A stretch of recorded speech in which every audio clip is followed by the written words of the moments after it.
Al nomás abrir la Biblia, nosotros tenemos ahí un texto que es Génesis, en el capítulo 1, y dice los versos 1 y 2. En el principio creó Dios los cielos y la tierra. Y la tierra estaba, ¿cómo estaba? Desordenada y vacía. Y las tinieblas estaban sobre la faz del abismo. Y el Espíritu de Dios se movía sobre la faz de las aguas. Hermanos, es interesante. ¿Por qué? Porque el estado de una persona que no ha conocido a Cristo como su único y suficiente Salvador es semejante al estado que la tierra tenía antes de la creación. La vida de una persona que no ha venido a Jesucristo, que no lo conoce, que no ha aceptado su autoridad, es una vida, ¿cómo? Desordenada y vacía. Mire, es increíble cuánta gente vive en depresión y algunos llegan hasta el suicidio porque su vida está vacía.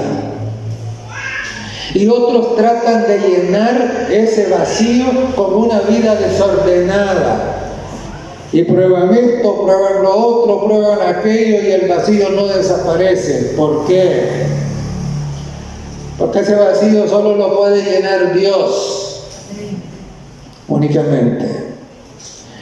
Pero entonces me llama la atención porque dice que la tierra estaba desordenada y vacía, igual que la vida de una persona que no ha conocido a Jesús. Pero dice algo, dice que el Espíritu Santo, ¿qué?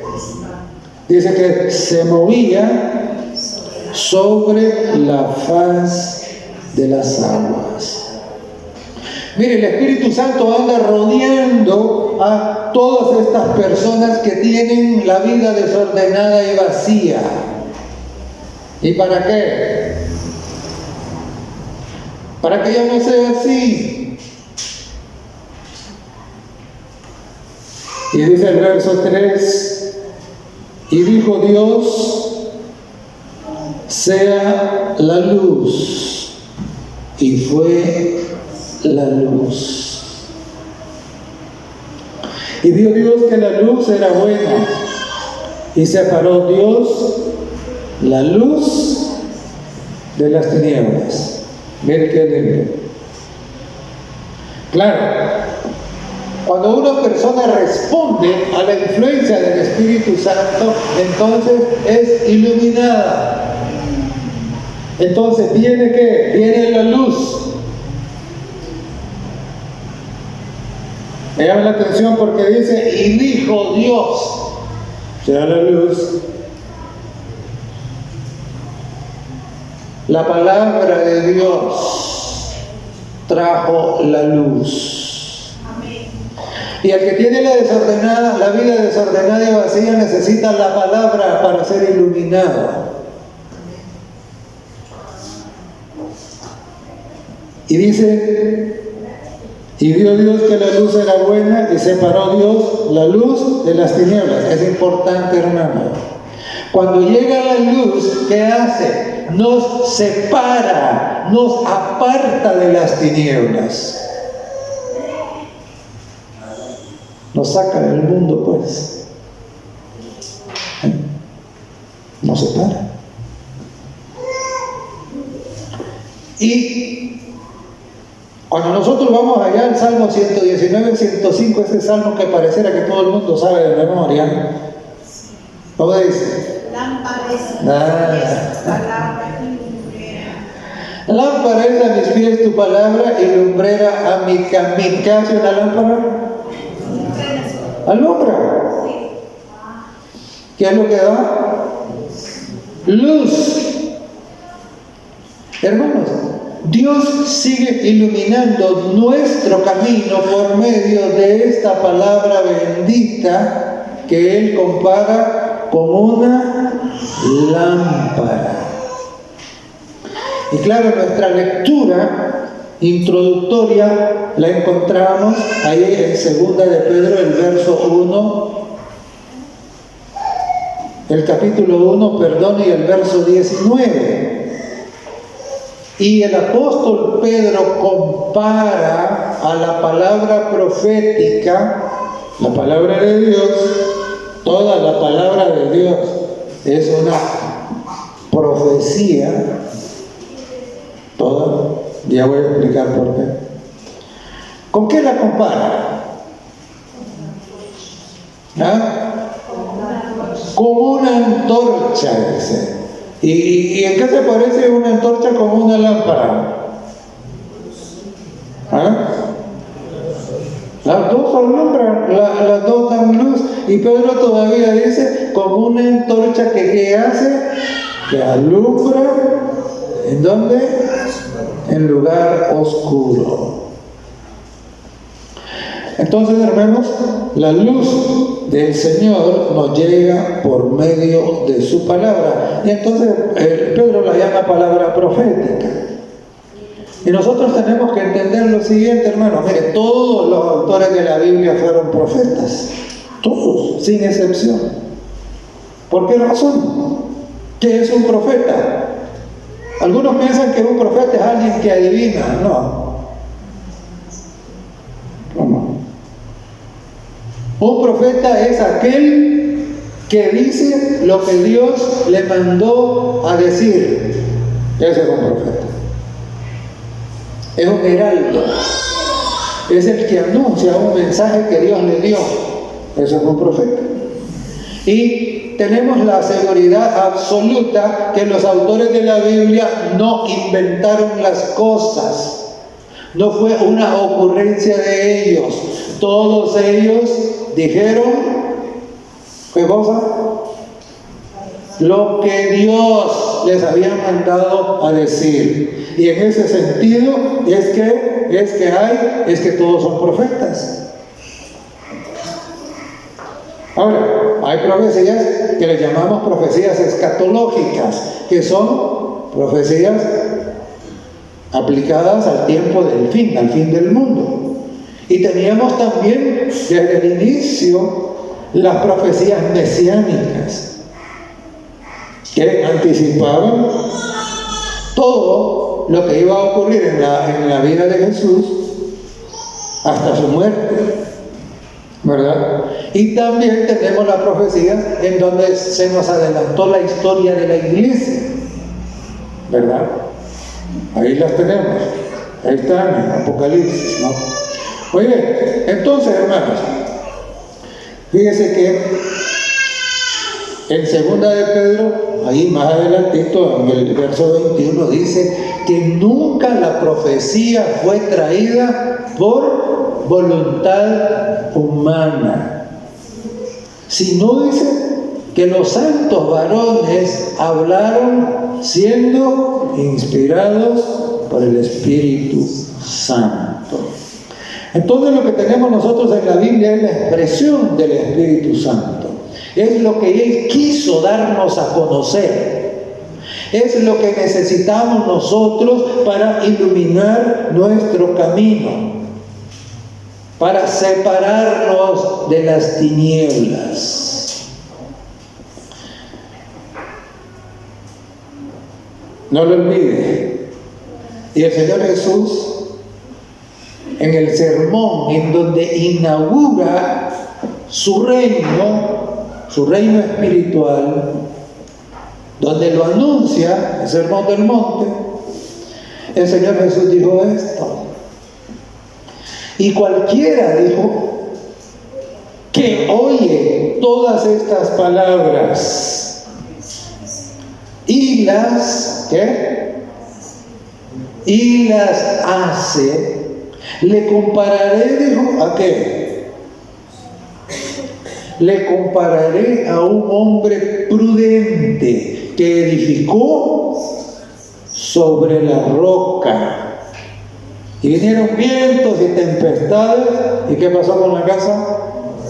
No cayó. Jesús le llama prudente, le llama sabio, aquel que reconoce en la palabra de Dios la luz necesaria para edificar su vida. Y es interesante, hermano, ¿por qué? Porque dice que cuando alguien edifica sobre la roca, eso quiere decir que acepta la palabra y la obedece. Eso significa. Entonces viene crisis de aquí, viene crisis de allá, viene crisis del otro lado, viene crisis de todos lados. ¿Y qué pasa? ¿Se le cae la fe? No. No se le cae. ¿Por qué? Porque está confiando en la palabra de uno que no puede mentir. Está confiando en esas promesas. Está confiando en ese amor que ha sido revelado en la palabra. ¿Y por eso qué? Por eso no cae, no importa cuántas crisis vengan. ¿Están entendidos? Pero, dijo él, aquel que no hace esto, oye las palabras, pero ahí las deja pasar, no las cree, no las obedece. ¿Ese sobre qué está edificando? Sobre arena. Y cuando edifica sobre arena, dice que las crisis vienen. ¿Y qué pasa con esto? ¿Con esa casa? Se cae. Vino viento, vino tempestad, dice, y entonces la casa se cayó. ¿Cómo le llamo a este? Insensato. Entonces, hermano, recuerde, la palabra de Dios solo tiene valor para usted, para su vida, si usted la obedece. Entonces usted es prudente. Entonces usted edifica sobre la roca. Entonces estará listo ¿para qué? Para estar firme ante las crisis que vengan. Solo así. De lo contrario, cae.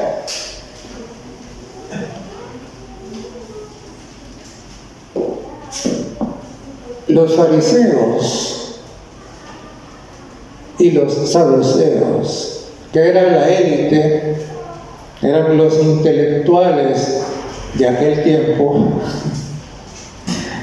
¿Ellos sabían, conocían la Biblia? Sí. ¿Cuál era el problema de ellos? No lo obedecían. No lo obedecían. Y el Señor los reprochó. Mateo capítulo 22.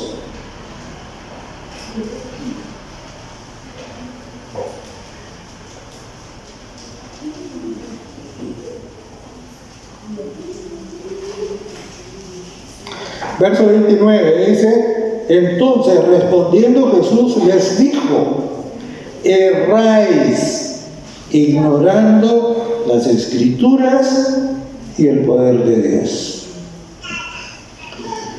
Hermano, ignorar las Escrituras, dijo Jesús, que es un error. Y el error siempre conduce a la perdición. Solo la verdad lleva a la salvación. El error no.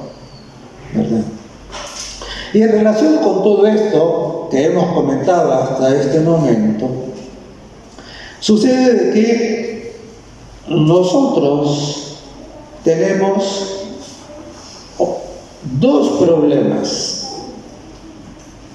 Uno es el problema que describe el testigo fiel y verdadero allá en Apocalipsis el capítulo 3 y el verso 17. Hablando a la iglesia de la Odisea, la iglesia de este tiempo, el Señor le dice: que la iglesia está como, pero tú le dices, ¿eres qué?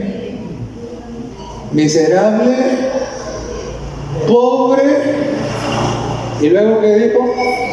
Ciego. y desnudo. Ahora le pregunto, hermano, ¿un ciego ve la luz? No la ve. ¿Pero es porque no hay luz? No, el problema no es que no haya luz, el problema es que él tiene algo que le impide ver esa luz. Y nosotros debemos de tener, ¿y por qué? Es que dice ahí que los laodicenses son ciegos, porque padecen de una ceguera que es voluntaria. Fíjense que en el verso 20 dice: he aquí, yo estoy a la puerta, ¿y qué hago? Llamo. Si abre la puerta, entrará la luz, porque Jesús es la luz. El problema es que no la abre. Y mientras no la abra, permanecerá como ciego. Ese es el problema. Y entonces, uno de los problemas es la ceguera voluntaria. Es este hecho de ¿qué? De que la luz llega y toca a mi puerta y yo no hago caso, ¿verdad? Ahora, ¿cuál es el otro problema? Vamos a ir al libro de Isaías, al capítulo 50.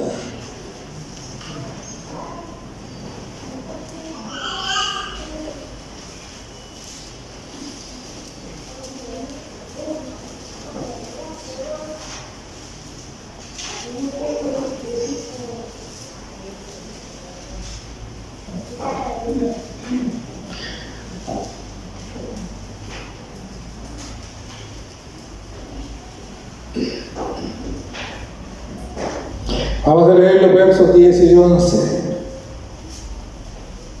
Dice así: ¿quién hay entre vosotros que teme a Jehová y oye la voz de su siervo?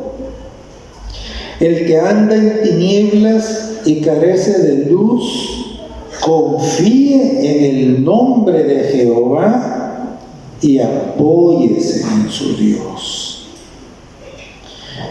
Y el verso 11 dice: he aquí que todos vosotros encendéis fuego y os rodeáis de teas. Andad a la luz de vuestro fuego y de las teas que encendisteis. De mi mano os vendrá esto. ¿Qué vendrá? Dolor y muerte. Porque dice: en dolor seréis ¿qué? Sepultados. Entonces, hermanos, ¿qué problema está describiendo aquí?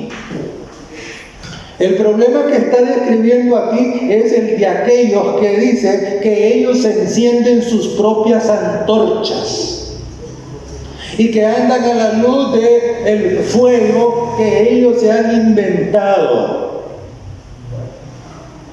O sea,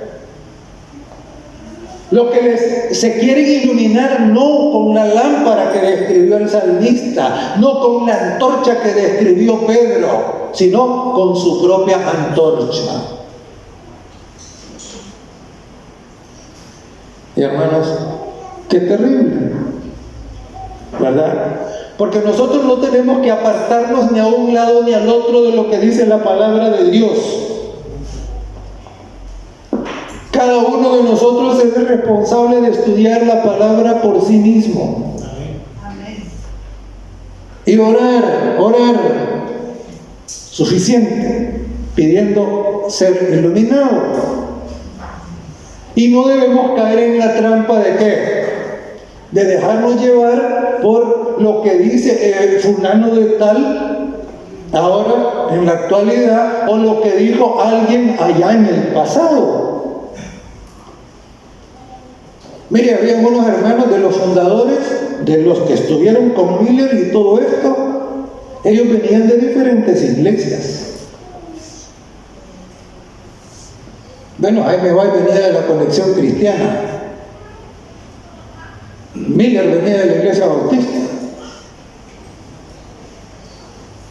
La hermana White venía de la iglesia metodista. ¿Y saben qué? Ellos traían de allá, de donde venían, algunas cosas que no eran correctas.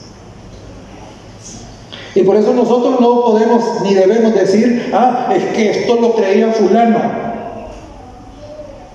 Nosotros tenemos que creer lo que dice la Biblia y no apartarnos de ahí.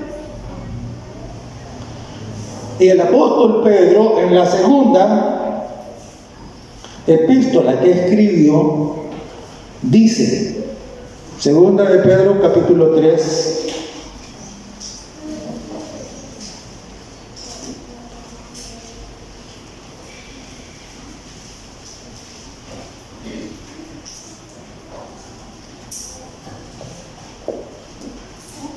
y verso 16. Dice, casi en todas sus epístolas, hablando de las epístolas de Pablo, hablando en ellas de estas cosas, entre las cuales dice, hay algunas difíciles de entender, las cuales dice, los indoctos e inconstantes tuercen, como también las otras escrituras, dice, no solo las epístolas de Pablo. Y dice, ¿cuál es el resultado de torcerlas? La perdición. La perdición. Y hermano, ¿qué quiere decir indocto?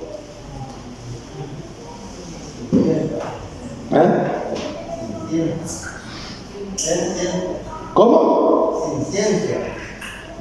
No le alcanzo a oír, hermano. Sin ciencia, sin conocimiento.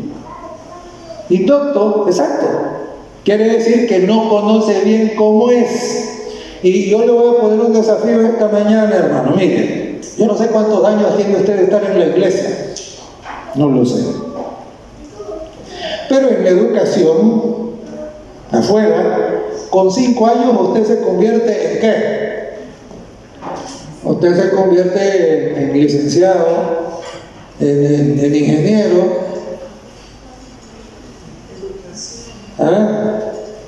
Sí, normalmente los educadores son licenciados. En 5 años. En 7 años puede haber ya conseguido una maestría. Y claro, los que estudian medicina, entiendo de que toda su formación les tarda como alrededor de 11 años. Y al final de eso, son doctores. Alguien puede obtener un doctorado en otra cosa en menos tiempo, pero no pasará de 10 años, digamos. ¿Y usted cuántos años tiene de estar en la iglesia? ¿Ya estar estudiando la Biblia?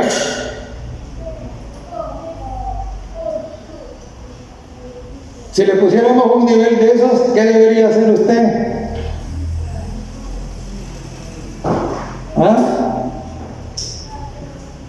Hermano,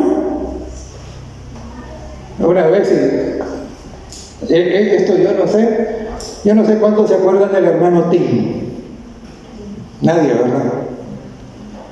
Quizá Ulises, el hermano Ulises, el hermano Agustín, del que venían de las champas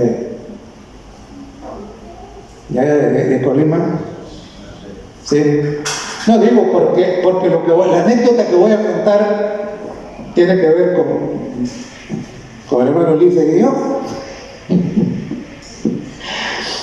El hermano Agustín, yo he contado esto varias veces, era un hermano de los que cuando llenaron el embalse de agua, se vinieron de Olomega a ahí. Ahora se llama ahí la Colonia Belén y hay casas bien bonitas y todo. En aquellos días los que habían venido de allá habían hecho unas champas, ramadas, ¿verdad? Eran pescadores que habían venido de la laguna de Olomega para él, para aquí. Y de esos había algunos hermanos que eran adventistas. El hermano Tim, le decíamos, era uno de ellos. Y el hermano, para mí era una inspiración, porque era un viejito y él no sabía leer.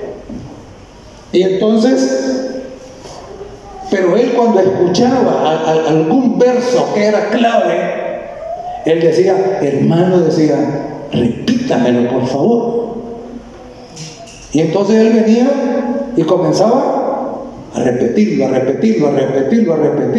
Y ese hermano le podía dar un estudio bíblico a casi cualquiera sin saber leer.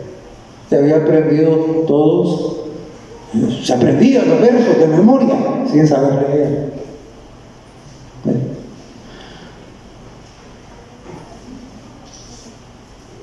Pues un día iba saliendo él y estábamos con el hermano Ulises allá afuera y nos dijo, aquí están los doctores de la ley, dijo. Y yo no sé si tomarlo como un cumplido o tomarlo como un insulto, pues. ¿Verdad? Pero cuento esto, hermano, porque a las alturas que muchos tienen ya de estar aquí y yo me encuentro en ellas, nosotros deberíamos hacer eso, doctores. El problema es que seguimos siendo inductos. No, porque el inducto, ¿qué hace? Tuerce las escrituras.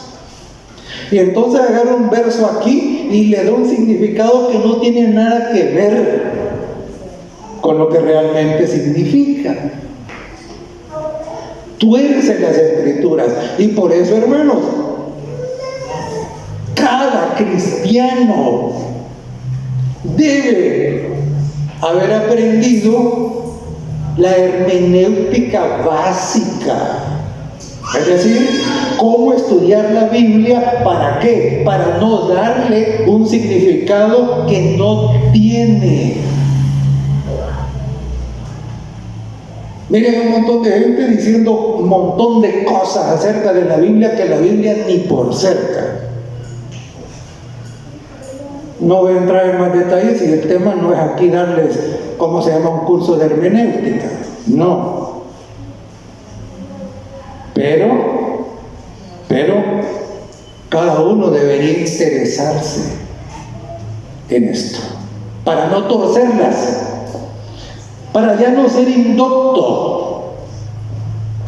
Ahora, hay algunos que las tuercen intencionalmente, porque al final de cuentas no les importa. Lo que ellos tienen algún propósito equivocado, malo, y por eso lo tuercen. Ahora, hermanos, ¿es nuevo esto de que tuerzan las escrituras? ¿Ah? No, no es nuevo. ¿Desde dónde viene? ¿Sabe a dónde encontramos el primer caso? Lo encontramos en el capítulo 4 de Génesis. Allá encontramos. Porque a veces es interesante, mire el caso de Caín.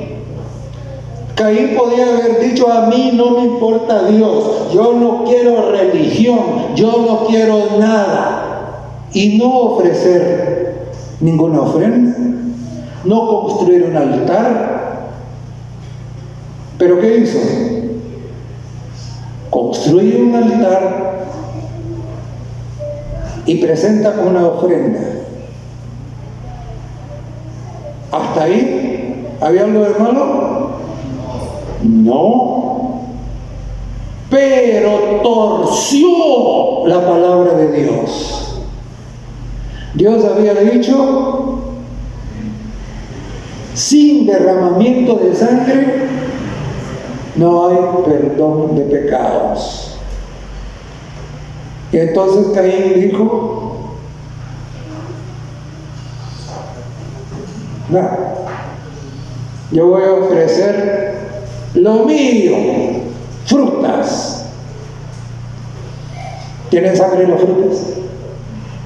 No, tienen juguito rico, en nutrientes, ¿verdad? Pero no tienen sangre. Entonces, ¿qué hizo Caín? Torcer el Evangelio. ¿Estamos entendidos? Desde ahí viene. Y luego, ¿qué tenemos? Miren, el capítulo 10 de Levítico, tenemos ahí, ¿qué? Tenemos ahí el caso de Nadab y Abiú. Cuando el tabernáculo fue ofrecido, descendió fuego del cielo y encendió el fuego en el altar del holocausto. ¿De dónde había venido ese fuego? Del cielo. Y ese fuego debía de mantenerse encendido siempre, nunca debería de apagarse y nunca debería de usarse otro fuego sino ese. ¿Pero qué hicieron ellos? ¿Ah? No, miren, ¿qué es eso? Ahora estamos en otro tiempo. Ahora, eso era para los antiguos. Ahora tenemos que modernizar el culto, estar esclavizados a ese fuego. No, usemos de este.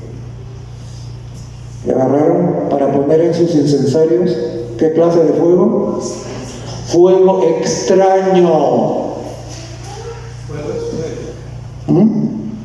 Y dice, me llama la atención porque en el pasaje dice, ofrecieron fuego extraño que Jehová nunca les mandó, dice. Entonces, era otra religión, ¿no? No era religión, pero era una religión torcida. Habían torcido la palabra. Dios había dicho solo de este fuego. Ellos dijeron no, de cualquiera. ¿Qué diferencia hace? Y hermanos, eso es lo que muchos están intentando hacer ahora en la iglesia. Mire, es triste, cada día escuchamos noticias que de repente, no sé dónde, allá en una iglesia han invitado a no sé quién que no tiene nada que ver con el mensaje de los tres ángeles, que más bien ofrece un show. ¿A qué? Fuego extraño.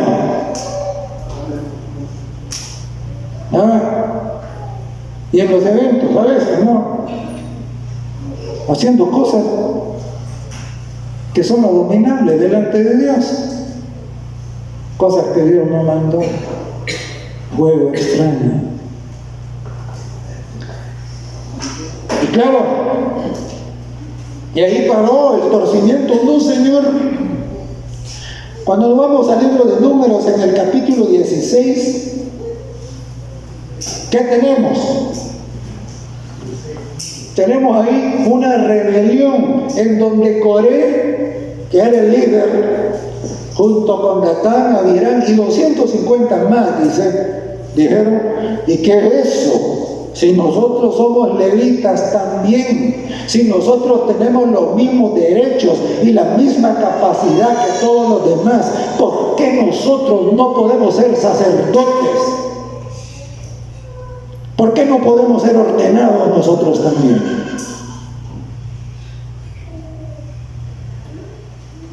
¿Eso era lo que Dios había mandado? ¿Qué es lo que Dios había mandado? Los sacerdotes deben ser de la familia de Aarón. Y aunque fueran de la familia de Aarón, deben cumplir estos requisitos. Nadie más. Esa es la palabra.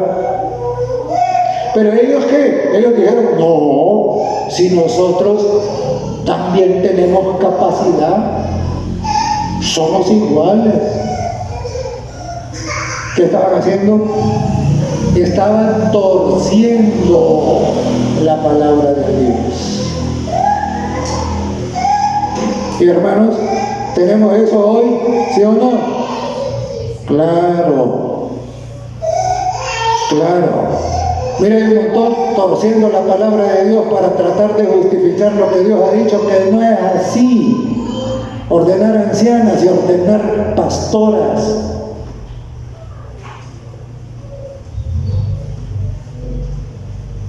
Se torcer la palabra.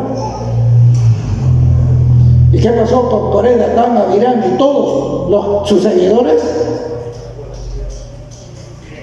Dice que la tierra se abrió y se los tragó vivos. No lo olvide, torcer la palabra lleva ¿a dónde? A la perdición. Y claro, vamos ahora al libro de Daniel capítulo 3. Dios en su bondad y misericordia le da una visión al rey. Capítulo 2, ahí está la visión, y entonces la visión consistía de una estatua, y esa estatua, ¿de qué estaba hecha? No. Estaba hecha de diferentes metales, ¿verdad? Diferentes metales: oro, plata, bronce, hierro y al final barro revuelto con hierro. Esa era la palabra de Dios. Pero cuando vamos al capítulo 3, ¿qué encontramos? La misma estatua, pero ahora ¿qué? No, ¿cómo va a ser eso? ¿Que van a haber más imperios después de mí? No. Hacemos la estatua para que la adoren. A mí me llama la atención, pues, porque Nabucodonosor podía haberse quedado sin hacer estatua ni nada, pero no. Él tuerce lo que Dios ha mostrado para hacer religión a su gusto. Ahora ya la estatua que manda a hacer Nabucodonosor no es de todos esos metales, sino de oro. Se parecía, era igual, pero ¿qué pasaba? Había torcido la palabra. Hermanos, no es necesario abandonar toda la palabra. Eso no es lo que hizo Caín, eso no es lo que hizo Nadab y Abiú, eso no es lo que hizo Coré. Todos ellos estaban actuando dentro de la misma. Y aquí que Nabucodonosor torció la palabra. ¿Ah? Y claro, mire, me puedo recorrer toda la Biblia y encontrar esto, pero voy a ir con los ejemplos bíblicos al capítulo 13. En el capítulo 13 de Apocalipsis, ¿qué tenemos? Ahí tenemos dos movimientos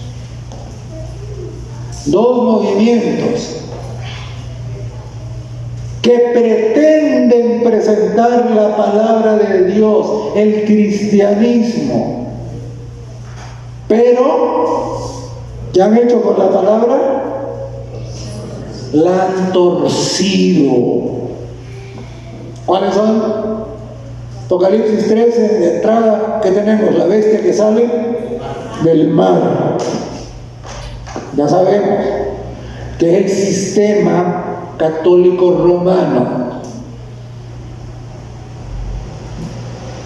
No son los hermanitos católicos humildes que no saben, no. Son los doctores de la ley los que han torcido eso y los han engañado a ellos. A mí me dan compasión los hermanitos, ¿verdad? Porque muchos son tan fieles a esa religión que es un engaño. ¿Está basado en qué? En la palabra torcida. Pero en el capítulo 13 no solo se habla de esto, se habla de que además de eso se levantaría el falso profeta, o sea, la segunda bestia, la que sale de la tierra. Y entonces, ¿qué? Se le llama profeta falso. ¿Por qué? Porque pretenden estar basados en la Biblia y solo la Biblia, sin embargo, ¿qué? La han torcido. Y enseñan lo que la Biblia no enseña, pretendiendo que eso está en la Biblia. ¿Y de dónde han sacado que los muertos siguen vivos? que el día del Señor es el domingo. Por eso le llama falso profeta, porque ha torcido la palabra. ¿Estamos entendidos hasta aquí donde vamos? Ahora, hermanos, había un problema en Roma y Pablo se ve obligado a escribir una epístola en donde hay arreglar algunos problemas que habían ahí. Y entonces ocurría de que habían unos que querían imponer el judaísmo, torciendo las cosas, ¿no? Pero habían otros que en defensa de eso querían torcer las cosas. Y entonces Pablo, para poner orden, para explicar cómo son las cosas, escribe la epístola de Romanos. Y claro, me llama la atención que en Romanos, el capítulo 3, los versos 1 y 2 dicen así, hablando de aquellos que desprecian a los judíos, ¿no? Dice: ¿qué ventaja tiene pues el judío? ¿O de qué aprovecha la circuncisión? Es decir, ser judío. Y ahora mire la respuesta. Dice: mucho. En todas maneras.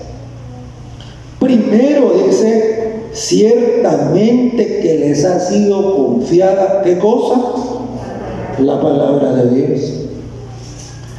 Hermanos, mire, es interesante porque los escribas escribían, cuando copiaban y estaban reproduciendo una versión de un escrito sagrado, copiaban, y cuando terminaban la palabra, de escribir la palabra, contaban cuántas letras para ver si eran la misma cantidad de letras que tenía el original.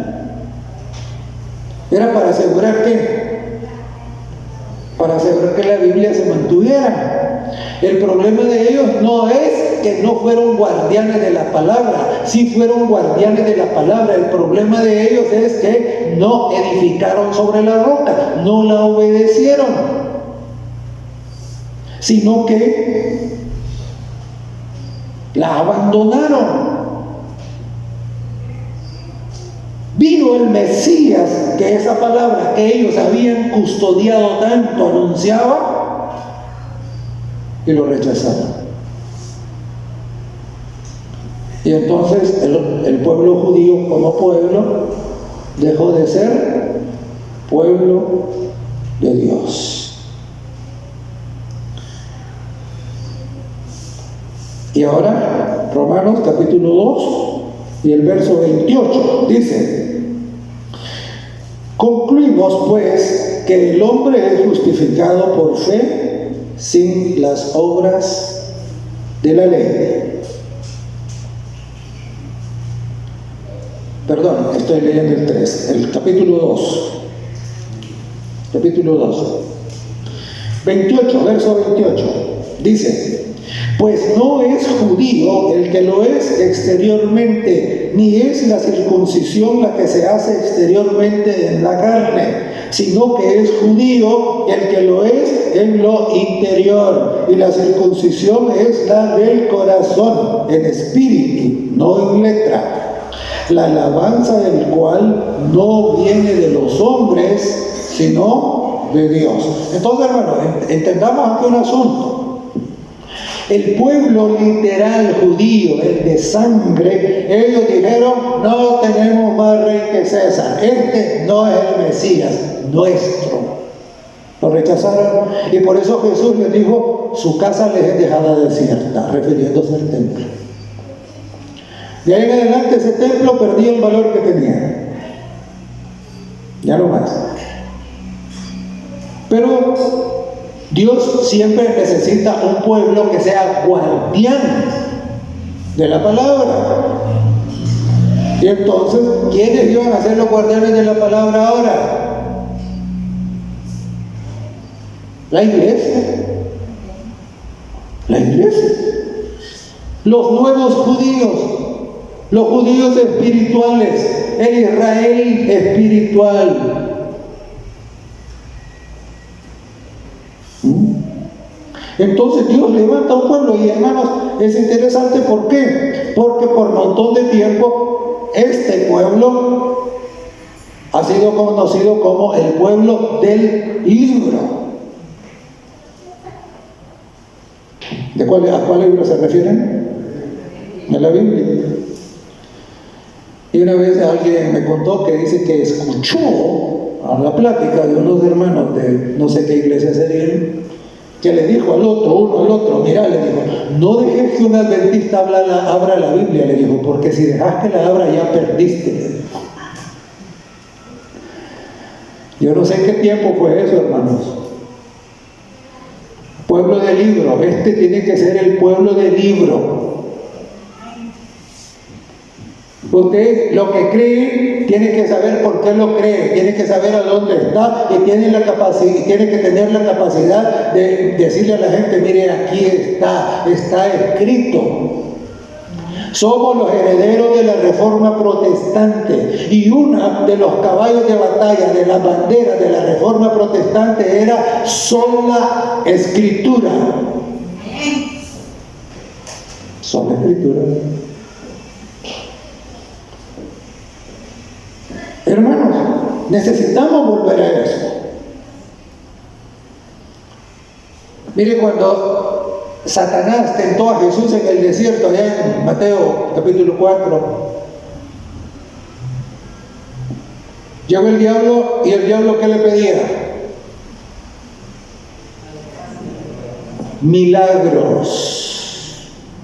El diablo le pedía milagros. Demuestra que eres hijo de Dios, le dijo. Haz milagros, varios milagros. ¿Y Jesús cómo contestó? Jesús era del pueblo del libro. Contestó, escrito está. Y hermano, tenga cuidado, porque si usted no puede contestar con escrito está, ¿será que es del pueblo del libro? Escrito está. Y además el Señor Jesús dijo, no solo de pan vive el hombre, sino ¿de qué? De toda palabra que sale de la boca de Dios. Hermano, usted se va a morir si no se alimenta con la palabra todos los días. Porque la fe es por el oír la palabra, porque usted oiga a Dios hablando en su palabra. Es así como se mantiene la fe. De lo contrario, ¿qué? Le viene la crisis y entonces usted no sabe que Dios dijo algo relacionado con esa crisis, no sabe a dónde está, no sabe a qué atenerse. Le viene alguien ahí con una pregunta y usted no sabe qué contestar y ya lo deja tambaleando en su fe. No, Señor. Pueblo del libro. Pueblo del libro, escrito está. La fe es por el oír de la palabra de Dios. Y hermanos, jamás vamos a tener la fe de Jesús necesaria para seguir hasta el final si nosotros no somos el pueblo del libro. Mire, yo no sé su vida en qué está ocupada, yo no lo sé, pero no importa. Usted tiene que hacer espacio en su vida todos los días, ¿para qué? ¿Ah? para alimentarse con la palabra de Dios, porque no solo de pan vive el hombre, sino de toda palabra que sale de la boca de Dios. Hermanos, hay poder en la palabra de Dios. Gloria a Dios. Dios habló y las cosas surgieron.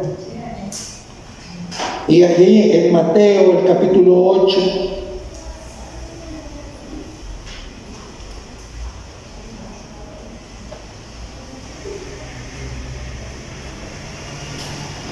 Mateo capítulo 8, verso 16, leemos: y cuando llegó la noche trajeron a él muchos endemoniados. Y entonces, ¿con qué se fueron los demonios? Ah, mire qué poder. Dijo, y con la palabra echó fuera a los demonios y sanó a todos los enfermos. Miren un montón ahí diciendo, ay no, es que no puedo aguantar la tentación, es que el diablo es poderoso. Y uno, hermano, ¿qué es lo que indica con eso? Que en su vida no hay poder. ¿Y por qué no hay poder? Porque la fe no le alcanza para llegar ahí. No se ha alimentado, está anémico de la palabra, y si sigue así va a terminar muerto espiritualmente. Porque si no está comiendo eso, va a estar comiendo otra cosa, ¿verdad? No, jamás tendremos la fe de Jesús si descuidamos la palabra de Dios. Hay poder en esa palabra, hermanos. Y esa palabra no cambia. Dice Isaías, el capítulo 40, el verso 8. Sécase la hierba, marchítase la flor, pero la palabra de Dios, ¿qué? Permanece para siempre. Hermanos, no cambia. Y usted y yo tenemos que asegurarnos de que estamos alimentándonos con esa palabra y que la estamos digiriendo, que no la estamos torciendo. Y entonces se va a cumplir lo que Pedro dijo. Todos ustedes, dijo, tienen que estar preparados para dar razón de vuestra fe con humildad y mansedumbre. ¿Por qué creemos que el sábado es el día del Señor y no está abolido? Escrito está. ¿Por qué creemos que los muertos están muertos, que no se han ido para ningún lado? Escrito está. Y así, cualquier cosa, ¿por qué la creemos? Escrito está. Y hermano, usted tiene que saber a dónde está escrito, ¿verdad? Usted tiene que saber por qué cree lo que cree. Y yo siempre digo, lo peor que puede hacer es decir, es que el pastor dice. ¿Quién es el pastor? O es que el hermano fulano dijo, ¿y quién es el hermano fulano? Ninguna de esas respuestas vale. Solo vale, escrito está. Hermanos, el Señor es maravilloso y nos dio una palabra que no cambia. Imagínense usted que tuviéramos, es interesante. ¿Por qué? Porque a veces tenemos libros y manuales que uno tiene un libro que era de 2 años atrás. Y ya de nuevo, cuando uno tiene ese libro y uno le dice, no, ese ya no vale. Porque ahora ya hay una nueva edición, corregida y aumentada. Eso no pasa con la palabra. Bendito el Señor. Por eso podemos aferrarnos a ella. Edificar sobre la roca. Y hermanos, el centro de toda esa palabra bendita es el Señor Jesucristo, la luz. La luz. Que esa luz bendita ilumine toda su vida. Amén.